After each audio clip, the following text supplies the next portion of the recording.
નમસ્કાર, આપ જોઈ રહ્યા છો સ્પાર્ક ટુડે ન્યૂઝ। અરવલ્લી જિલ્લા ભારતીય જનતા પાર્ટીના પ્રમુખના નામ પર મહોર લાગી। જિલ્લા ભાજપ પ્રમુખ તરીકે ભીખાજી ઠાકોરના નામ પર પસંદગીનો કળશ ઢોળાયો। ગુજરાત પ્રદેશ ભાજપના મહામંત્રી રજની પટેલે જિલ્લા પ્રમુખના નામની જાહેરાત કરી। ભીખાજી ઠાકોર અરવલ્લી જિલ્લા ભાજપના મહામંત્રીના હોદ્દા પર હતા।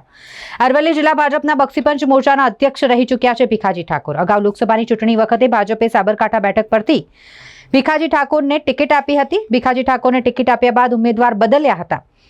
ભીખાજી ઠાકોરને જિલ્લા ભાજપના પ્રમુખ બનાવાતા કાર્યકરો અને ટેકેદારોમાં ઉત્સાહ જોવા મળી રહ્યો છે।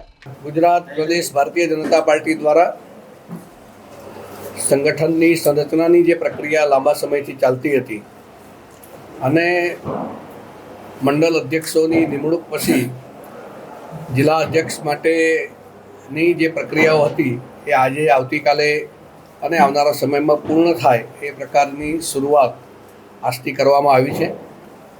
આજે સવારે ઘણા બધા જિલ્લાઓમાં નવા જિલ્લા અધ્યક્ષોની જાહેરાત થઈ છે। ભારતીય જનતા પાર્ટીની જે બંધારણની વ્યવસ્થા છે એ પ્રમાણે સંપૂર્ણ આંતરિક લોકશાહી સાથે જે નિયમો નક્કી કર્યા હતા એ નિયમો અમારા બંને ચૂંટણી અધિકારીશ્રીઓ ખલજીભાઈ અને મહેશભાઈ દ્વારા અહીંયા સતત ફોલો કરવામાં આવ્યા છે અને આખી પ્રક્રિયા પછી આજે અરવલ્લી જિલ્લાના નવનિયુક્ત પ્રમુખ તરીકે ભીખાજી દુધાજી ઠાકોર એમની નિયુક્તિ થઈ છે। સમગ્ર ગુજરાતમાં જે પ્રકારે ભારતીય જનતા પાર્ટીના કાર્યકર્તાઓ હોદ્દેદારો એ સતત મથામણ કરીને સમાજની વચ્ચે રહીને જે જનાધાર ઊભો કર્યો છે, આગામી સમયમાં ભીખાજીના નેતૃત્વમાં અરવલ્લી જિલ્લો પણ એ જ પ્રકારે આગળ વધે એવી શુભકામનાઓ સાથે એ એમને ખૂબ ખૂબ અભિનંદન।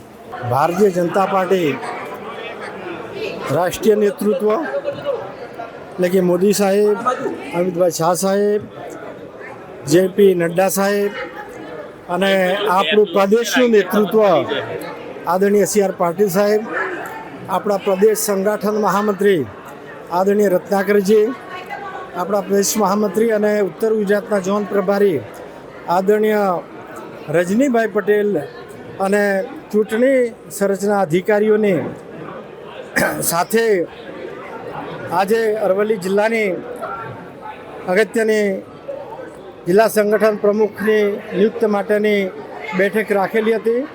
એમાં પ્રદેશમાંથી નક્કી થયા મુજબ અહીંયા અમારા જિલ્લાના જુજારુ અધ્યક્ષ, પૂર્વ અધ્યક્ષ આદરણીય રાજુભાઈએ કવર ખોલી અને મારા નામની જાહેરાત કરી છે।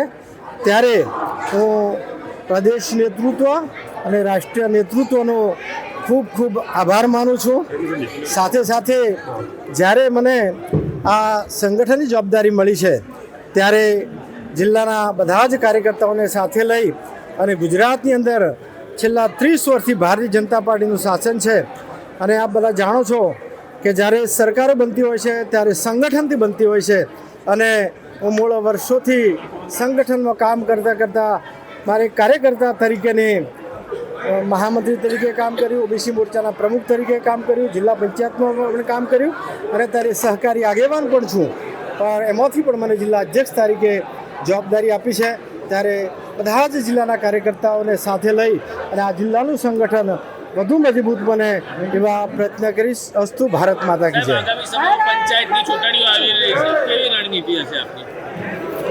આગામી સમયમાં એટલે કે 8-10 મહિનામાં તાલુકા અને જિલ્લા પંચાયતની ચૂંટણી આવી રહી છે, એના પહેલાં ગ્રામ પંચાયતની ચૂંટણી આવવાની છે। પરંતુ તમે જાણો કે ભારતીય જનતા પાર્ટી એ જીતવા માટે જ ટેવાયેલી છે અને મને લાગે કે ત્યાં સુધી હું પણ કોઈ પણ ચૂંટણી હોય તે જીતવાનો જ સંકલ્પ લઈને ચાલતો હોઉં છું। એટલે આવતા સમયમાં જોકે અમારું સંગઠન પણ એટલું મજબૂત છે અને કાર્યકર્તાઓના આધાર પર બધી જ ચૂંટણીઓ અરવલ્લી જિલ્લાને જીતીશ એવો હું વિશ્વાસ વ્યક્ત કરું છું।